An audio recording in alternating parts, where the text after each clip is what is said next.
네, 한나라당은 차떼기로 대표되는 당의 부정적인 이미지를 개혁적인 공천을 통해 일신하기 위해서 노력하고 있습니다. 상당수의 현역 의원이 공천에 탈락하면서 탈당 선언까지 이어지고 있는데 이런 공천 후폭풍 그 한가운데 바로 공천심사위원장을 맡고 있는 김문수 의원이 있습니다. 인물열전, 이번 주는 김문수 한나라당 공천심사위원장을 만났습니다. 김문수 의원님 안녕하십니까?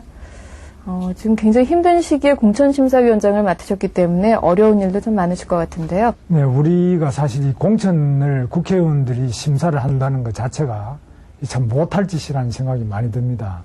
동료 국회의원들을 이번에 특히 국민들이 많이 좀 바꿔라, 물갈이 해라 이렇게 요구하고 있기 때문에 우리가 우리 동료를 배제한다는 것 자체가 너무나 힘겹고 고통스럽습니다. 그래서 사실 잠이 안 올 지경입니다. 아무래도 공천이 모두 마무리되고 나면은 여기에 반발하는 후보들도 적지 않을 것 같습니다만 어떤 반발이 예상되고 또 여기에 대해서 어떻게 대응하실 생각이신가요? 탈당하는 분도 계시고요.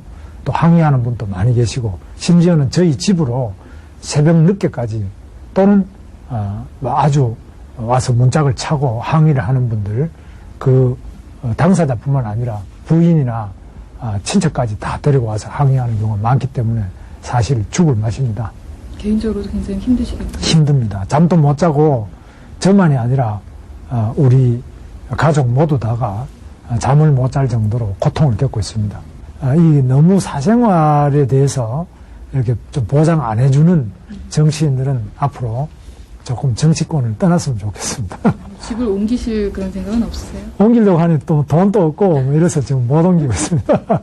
최병렬 대표가 전당대회 이후에 새 대표에게 권한을 넘겨준 뒤에 사퇴를 하겠다 이렇게 발표를 했는데 이에 앞서서 이 공천심사위원회에서 최병렬 대표의 공천 배제를 발표했죠. 최 대표가 대표직에서 물러난 뒤에도 전국구나 이 공천 배제는 계속 유효한 거군요. 그렇습니다. 최병렬 대표께서 자신을 바로 불출마 선언하고 또 대표직도 사직함으로써 우리 정치 발전에 밑거름이 되고 또 한나라당이 다시 국민적 신뢰를 얻는데 밑거름이 되는 자기 희생적인 결정을 내리신 것으로 보고 있습니다. 네. 최병렬 대표께서는 지역구는 스스로 포기하시고 전국구는 우리 공천심사위원회에서 공천 불가 입장을 표명함으로써 사실상 불출마 선언의 효과를 보게 된 것입니다. 최 대표 퇴진 이후 그렇다면 당 차원의 어떤 예우라던가 최 대표의 어떤 당내에서의 역할 어떻게 해야 된다고 보시나요? 당무 일반에 대해서는 제가 공천심사만 하고 있고 이 공천심사는 당무 일반과 독립된 별도의 심사기구이기 때문에 제가 당무 일반에 대해서 언급하는 것은 적절치 않다고 생각합니다. 이번 공천 심사 과정에서 이전과 다른 것이 바로 공개 토론회를 도입했다는 것일 텐데 이 공개 토론회가 어느 정도의 역할을 하고 있습니까? 밀실에서 광장으로라고 하는 우리 공천의 기본 방향, 밀실에서 몇 명이 그냥 숙덕숙덕해서 하는 것이 아니고 또 과거에는 돈 공천 말도 있습니다.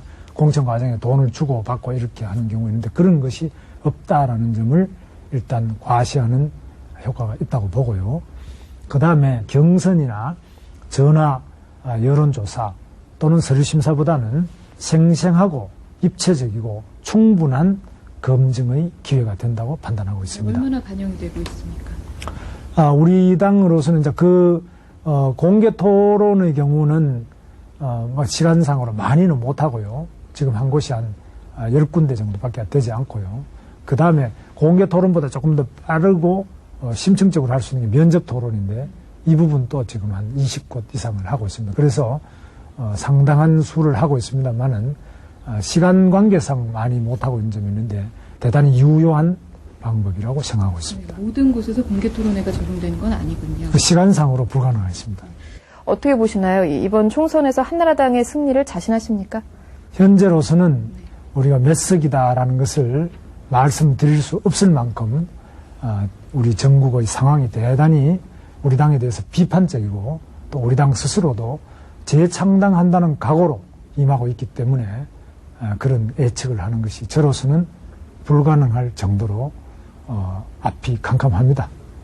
얼마 전에 이문열 씨가 이 한나라당을 언론과 검찰의 집중 포화로 가라는 구식 잠수함이다 이런 표현을 했습니다만 이걸 어떻게 받아들이면은 언론과 검찰의 어떤 편향된 태도 때문에 한나라당이 좀 억울한 면이 있다 이런 의미로도 받아들일 수 있을 것 같은데 어떻게 보십니까?